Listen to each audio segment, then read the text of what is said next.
Al recobrar el conocimiento, a la mañana siguiente se vio caído en el suelo de su cuarto de estudio, completamente vestido. Estaba cubierto de suciedad y telarañas, y le dolía su cuerpo, cuerpo tremendamente magullado.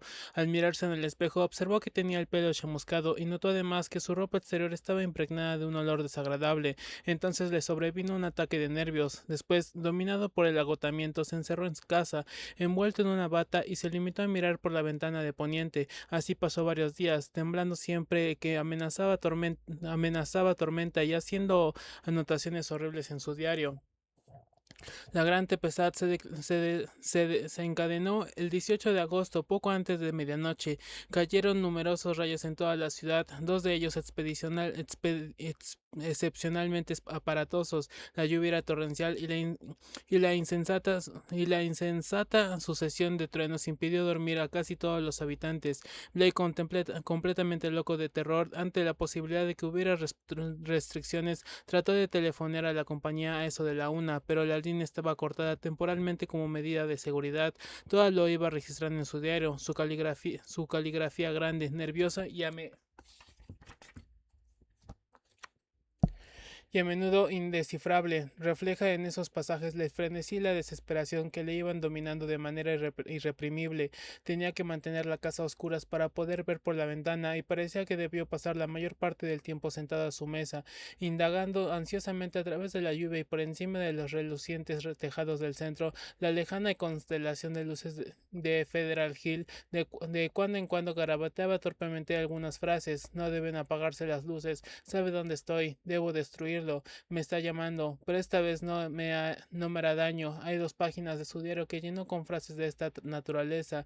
Por último, a las 2:12 exactamente, según los registros de la compañía de fluido eléctrico, las luces se apagaron en toda la ciudad. El diario de Blake no constata la hora en que esto aconteció, solo figura esta anotación: las luces se han apagado, Dios tenga piedad de mí. En Federal Hill había también muchas personas tan expectantes y angustiadas como él. En la plaza y los callejones vecinos al templo maligno se fueron congregando numerosos grupos de hombres, empapados por la lluvia, portadores de velas encendidas bajo sus paraguas, linternas, lámparas de petróleo, crucifijos y toda clase de amuletos habituales en el sur de Italia. Bendecían cada relámpago, hacían enigmáticos signos de temor, como la mano derecha cada vez que el aparato eléctrico de la tormenta parecía aminorar. Finalmente cesaron los relámpagos y se levantó un fuerte viento que les apagó la mayoría de las velas, de forma que las calles quedaron amenazadoramente oscuras. Alguien notificó al padre Meruso de la Iglesia del Espíritu Santo, el cual se presentó inmediatamente a la plaza y pronunció las palabras de aliento que le vinieron a la cabeza. Era inadmisible seguir dudando de que en la torre se oyeron ruidos extraños. Sobre lo que aconteció a las 2:35 tenemos numerosos testimonios: el del propio sacerdote, que es joven, inteligente y culto; el del policía de servicio, William J. Monohan, de la comisaría central, nombre hombre de toda confianza, que se había detenido durante su ronda para vigilar a la multitud; y el de la mayoría de los 78 italianos que se habían reunido cerca del muro que ciñe la plataforma donde se levanta la iglesia, muy especialmente el de aquellos que estaban frente a la fachada oriental. Desde luego, lo que sucedió puede explicarse por causas naturales. Nunca se sabe con certeza qué procesos químicos pueden originarse en un edificio enorme, antiguo, mal aireado y abandonado tanto tiempo. Exhalaciones pestilentes, inflamaciones espontáneas, explosiones de los gases desprendidos por la putrefacción. Cualquiera de estas causas puede explicar el hecho. Tampoco cabe excluir un elemento mayor o menor de charlatanismo consciente. En sí, el fenómeno no tuvo nada de extraordinario, apenas duró más de 3 minutos. El padre Meruso, siempre minucioso y detallista, consultó su reloj varias veces. Empezó con un marcado aumento del torpe rebullir que se oía en el interior de la torre. Ya había notado que de la iglesia surgía un olor desagradable, pero entonces se hizo más tenso y penetrante. Por último, se oyó un estampido de maderas estelladas, y un objeto grande y pesado fue a estrellarse en el patio de la iglesia, al pie de su fachada oriental. No se veía la torre en la oscuridad, pero la gente se percató de que lo que había caído era de la celosía de la ventana oriental de la torre. Inmediatamente después de las invisibles alturas descendió un hedor tan inaguantable que muchas de las personas que rodeaban la iglesia se sintieron mal y algunas estuvieron a punto de marearse. A la vez, el aire se estremeció como en un batir de alas inmensas y se levantó un viento fuerte y súbito con más violencia que antes, arrancando los sombreros y paraguas chorreantes de la multitud. Concreto llegó a distinguirse en las tinieblas, aunque algunos creyeron ver desparramada por el cielo una enorme sombra aún más negra que la noche, una nube informe de humo que desapareció hacia el este a la velocidad de la luz. Eso fue todo. Los espectadores, medio paralizados de horror y malestar, no sabían qué hacer, ni si había que hacer algo en realidad. Ignorantes de lo sucedido, no abandonaron su vigilancia y un momento después elevaban una jaculatoria en acción de gracias por el fogonazo de un relámpago tardío que, seguido de un estampido ensordecedor, desgarró la bóveda del cielo. Media hora más tarde escampo y al cabo de 15 minutos se encendieron de nuevo las luces de la calle. Los hombres se retiraron a sus casas cansados y sucios, pero considerablemente aliviados. Los periódicos del día siguiente, al informar sobre la tormenta, atribuyeron escasa importancia a estos incidentes. Parece ser que el último relámpago y la explosión ensordecedora que le siguió habían sido aún más tremendos por el este que en Federal Hill. El fenómeno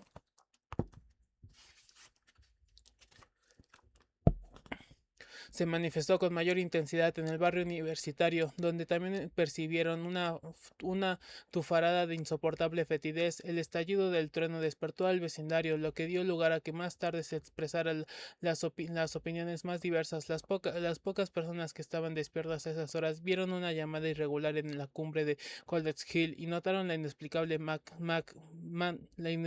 manga de viento que casi dejó los árboles despojados de hojas y marchitas las plantas de los jardines. Estas personas opinaban que aquel último rayo imprevisto había caído en algún lugar del barrio, aunque no pudieron encontrar después sus efectos. A un joven del colegio mayor Tau Omega le pareció ver en el aire una masa de humo grotesca y espantosa, justamente cuando estalló el fogonazo, pero su observación no ha sido comprobada. Los escasos testigos coinciden, no obstante, en que la violenta ráfaga de viento procedía del oeste. Por otra parte, todos percibieron el inaguantable hedor que se extendió justo antes del trueno rezagado. Igualmente estaban de acuerdo sobre cierto olor o quemado que se percibía después en el aire. Todos estos detalles se tomaron en cuenta por su posible relación con la muerte de Robert Blake. Los estudiantes de la residencia Psi Delta, cuyas ventanas traseras daban frente al estudio de Blake, observaron en la mañana del día 9 un rostro asomado a la ventana occidental, intensamente pálido y con una expresión muy rara. Cuando por la tarde volvieron a ver aquel rostro en la misma posición, empezaron a preocuparse y esperaron a ver si se encendían las luces de su apartamento. Más tarde, como el piso permaneciese a oscuras, llamaron al timbre y finalmente notificaron a la policía para que violentara la puerta. El cuerpo estaba sentado muy tieso en la mesa de su escritorio, al lado de la ventana. Cuando vieron sus ojos vidriosos y desorbitados y la expresión del loco terror del semblante, los policías apartaron la vista horrorizados. Poco después, el médico forense examinó el cadáver y, a pesar de estar intacta la ventana, expresó que había muerto a consecuencias de una descarga eléctrica o por el choque nervioso provocado por dicha descarga. Escasamente prestó atención a la horrible expresión. Se limitó a decir que sin duda se debía al profundo shock que experimentó una persona tan imaginativa y desequilibrada como era la víctima. Dedujo todo esto por los libros, pinturas y manuscritos que encontraron en el apartamento y por las anotaciones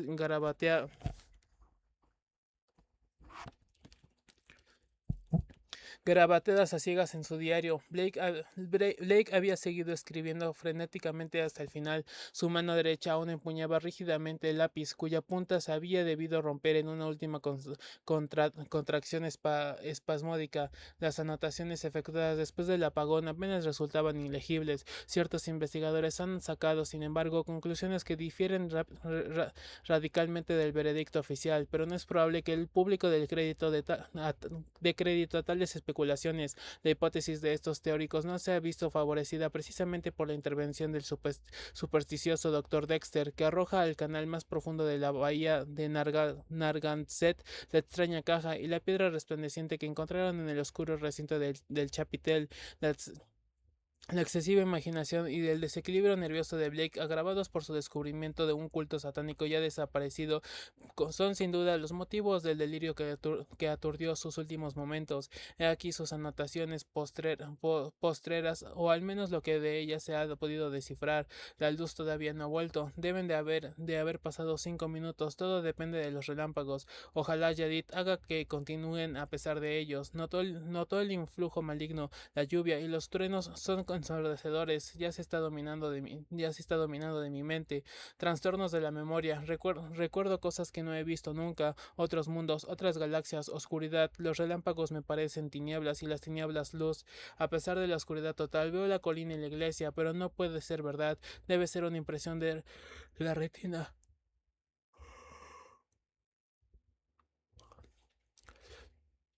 Por el deslumbramiento de los relámpagos, quiera Dios que los italianos salgan con sus cirios si paran los relámpagos. ¿De qué tengo miedo? ¿No es acaso una encarnación de Nyarlathotep, que el antiguo y misterioso Kem tomó incluso forma de hombre?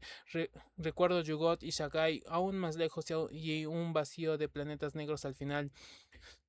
Largo vuelo a través del vacío, imposible atravesar el universo de luz recreado por los pensamientos apresados en trapezoedre resplandeciente, enviado a través de horribles abismos de luz. Soy Blake Robert Horizon Blake, calle S. Knapp 620.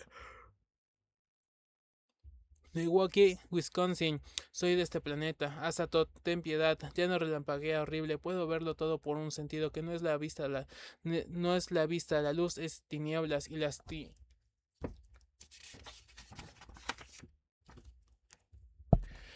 tinieblas luz, esas gentes de la colina vigilancia, sirios y amuletos, sus sacerdotes. Pierdo el sentido de la distancia, lo lejano está cerca y los cercano lejos. No hay luz, no hay luz, no cristal. Veo la aguja, la torre, la ventana ruidosa, Roderick.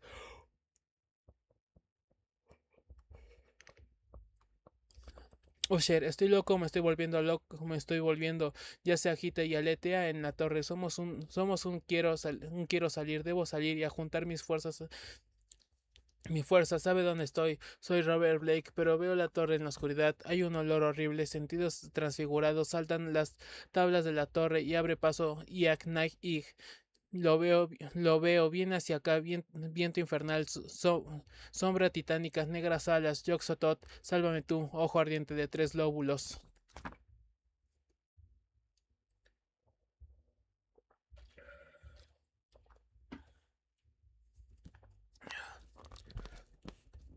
La habitación cerrada. A la hora del crepúsculo, el salvaje y solitario campo cercano a la villa de Dunwich, en la parte central del norte de Massachusetts, parece más despojado y amenazador que durante el día. El crepúsculo tiñe los campos desérticos y las colinas son las colinas con raras tonalidades que hacen resaltar todos los elementos del paisaje. Desde los árboles vestuosos, las paredes de piedra rodeadas de rosales y cercanas a la polvorienta carretera, los bajos pantanos con su profusión de luciérnagas y sus inevitables chotacabras que compiten con el croar de las ranas y el, y el canto ronco de los sapos, hasta las sinuosas curvas que forman el Miskatonic en su curso superior al fluir entre las oscuras montañas hacia el mar y que parecen cerrarse alrededor del visitante en un intento de agarrarle y no dejarle escapar. Todo parece impregnado de una tensa vigilancia. Todas luces enemiga. Camino de Dunwich a Abner Waterley. Sintió todo esto otra vez, como lo había sentido en una ocasión cuando era niño, y había salido corriendo y pidiendo con gritos de terror a su madre que le llevase lejos de Dunwich y lejos del abuelo Luther Waterley. Hacía tantos años, había perdido la noción. Era curioso que aquel paisaje le siguiera afectando de aquella forma, pese a todos los años que habían transcurrido desde entonces. Sus años en la Sorbona, en el Cairo, en Londres, pese a todo lo que había aprendido y asimilado como como experiencias desde aquel instante y que hacían parecer más remotas todavía sus tempranas visitas al ceñudo y anciano abuelo Watterley.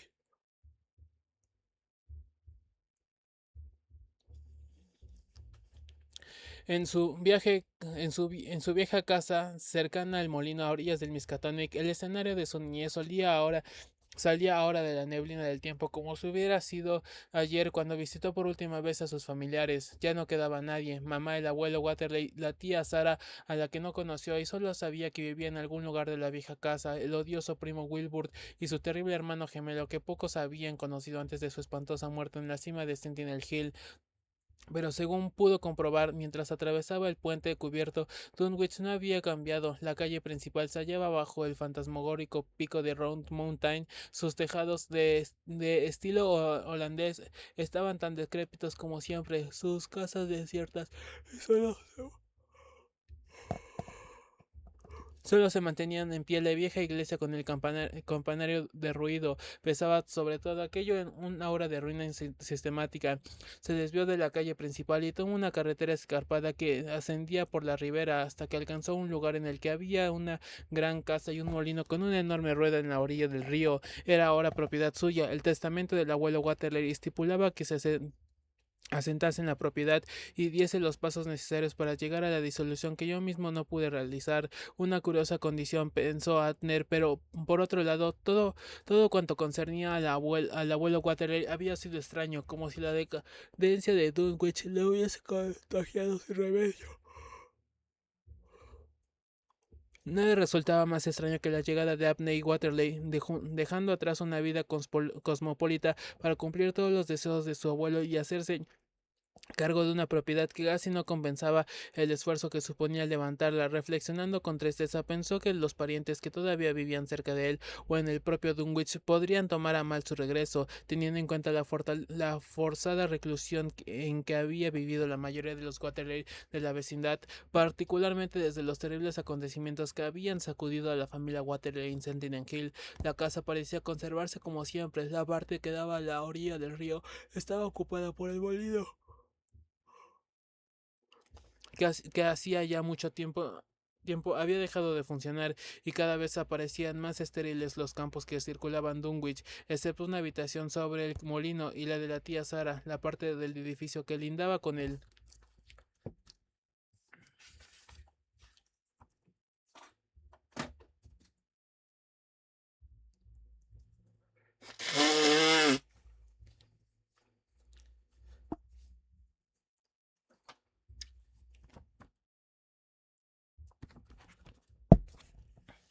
Miskatonic había sido abandonada desde los tiempos de su juventud, desde la última vez en que Abner Waterley había visitado a su abuelo, que vivía solo, con excepción de la tía Sara, a la que nadie veía nunca y que habitaba en su habitación cerrada, con la puerta trancada.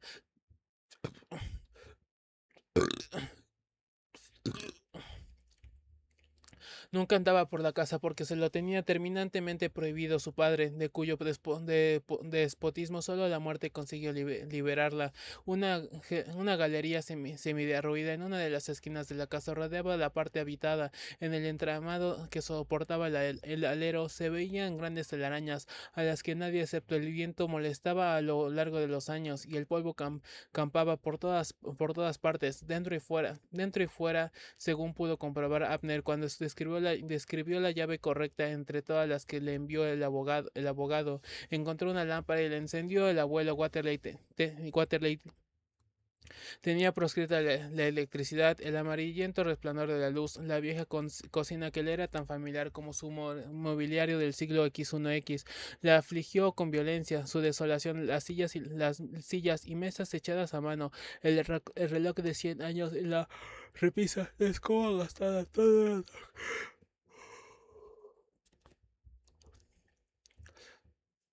Todo eran tangibles recuerdos de su niñez obsesionada por el miedo que le producía sus visitas a la formidable casa y su aún más formidable ocupante, el viejo padre de su madre.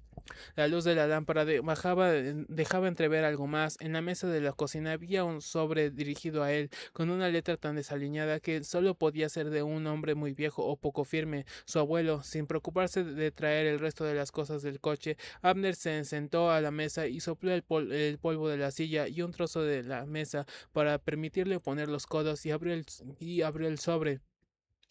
Una escritura entrevestada apareció ante él. Las palabras eran tan severas como recordaba que habían sido su abuelo. Comenzaba bruscamente, sin una palabra de cariño, ni tan siquiera un saludo forzado.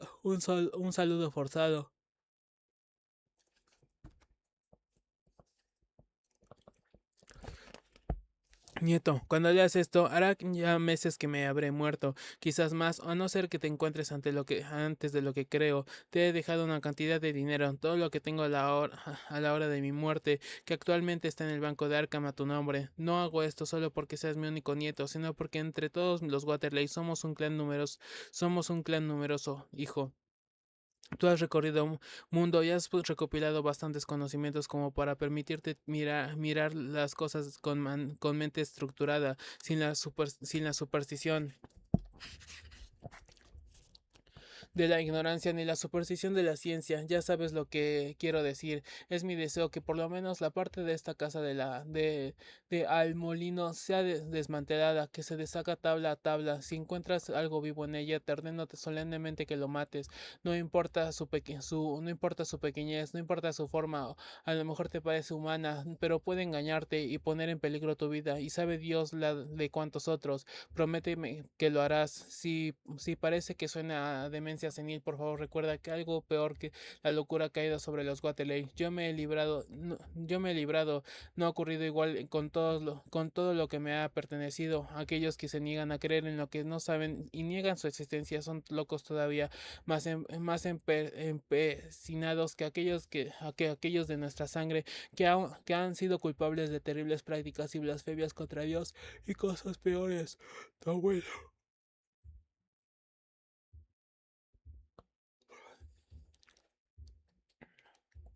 Luther S. Waterley, típico del abuelo, pensó Abner, recordó traído a su memoria con esta misteriosa y severa comunicación una vez en que su madre mencionó a su hermana Sara, tapándose enseguida la boca con los dedos, él había corrido hacia su abuelo a preguntarle: Abuelo, ¿dónde está la tía Sara? El viejo hombre le había mirado con ojos de tamaño de una catedral y respondió: Muchacho, aquí no se habla de Sara. La tía Sara había ofendido al abuelo de alguna forma horrible, horrible al menos para ese fanático de la disciplina, pues desde ese día, en el recuerdo de Abner Waterley, su tía había sido simplemente el nombre de una mujer, hermana mayor de su madre, encerrada en una enorme habitación sobre el molino, invisible tras esas paredes, con las contraventanas firmemente clavadas. Se les había prohibido a Abner y a su madre pasar ante la puerta de la habitación cerrada. Pese a ello, en una ocasión, Abner se había encaramado a la puerta y había pegado la oreja contra ella para escuchar los ruidos de respiración y los quejidos que provenían del interior como si fuese de una persona gigantesca. Había pensado que la tía Sara debía de ser tan grande como una de...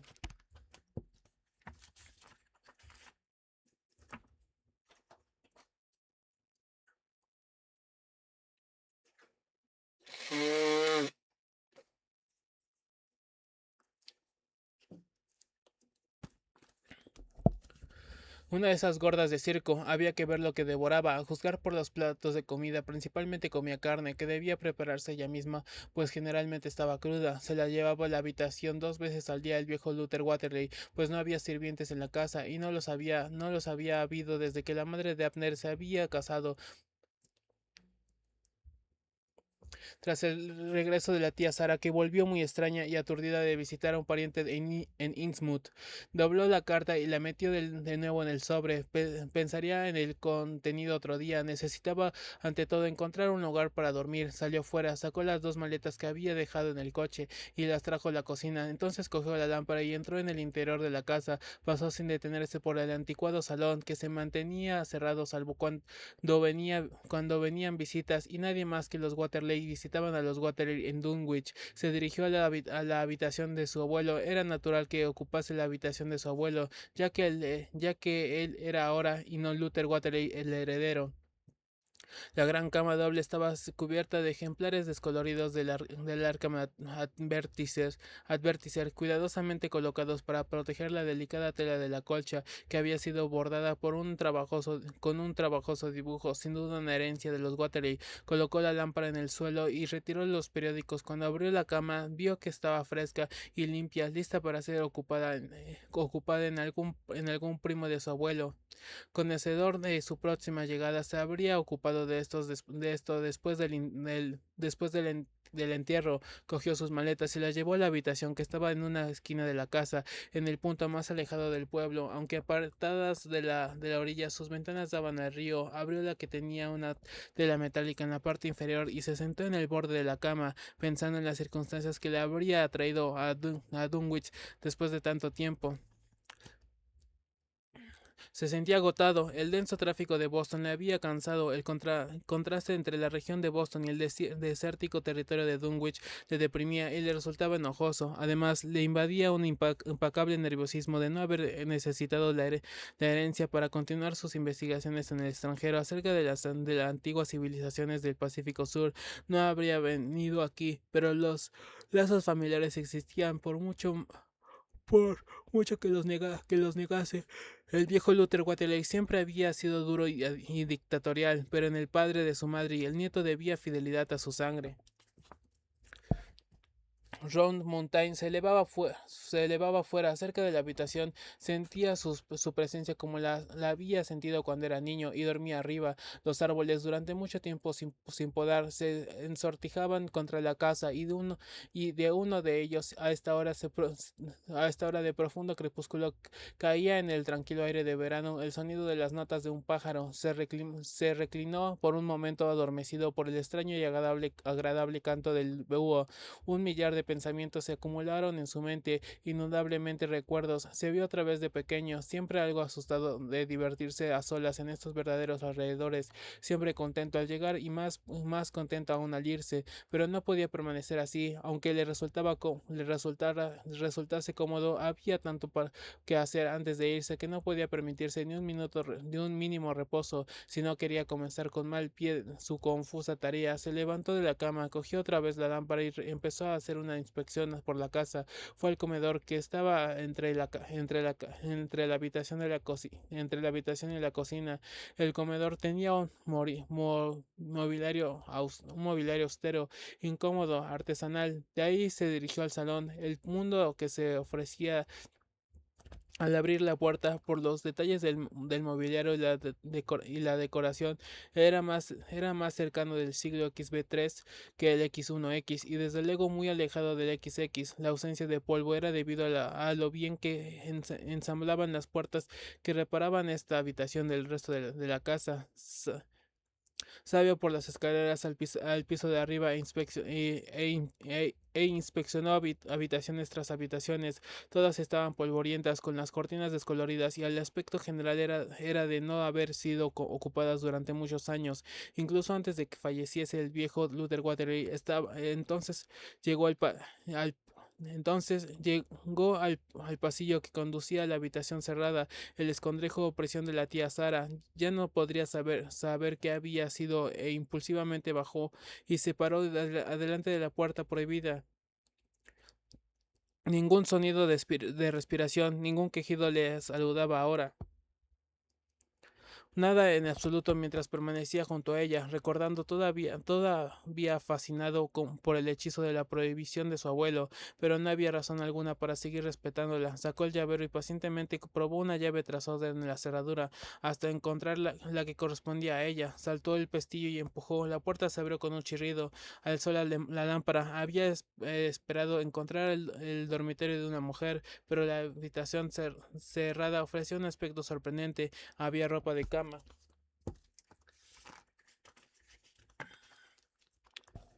Tirada por todas partes, almohadas en el suelo, restos de comida seca en una gran bandeja escondida detrás de un escritorio, un extraño olor a muerto dominado el cuarto y le abofeteó con tal dosis de humedad que casi no pudo reprimir una mueca de repulsión. La habitación estaba destrozada, además tenía el aspecto de haber estado en este desorden espantoso durante mucho tiempo. Anner depositó la lámpara en el escritorio, separando de la pared, cruzó hacia la ventana que daba al molino y la abrió, forcejeó para abrir las contraventanas hasta que recordó que había sido clavadas. Entonces se apartó y alzó un pie y dio una patada a las contraventanas para que una bocanada de aire fresco penetrara en la habitación.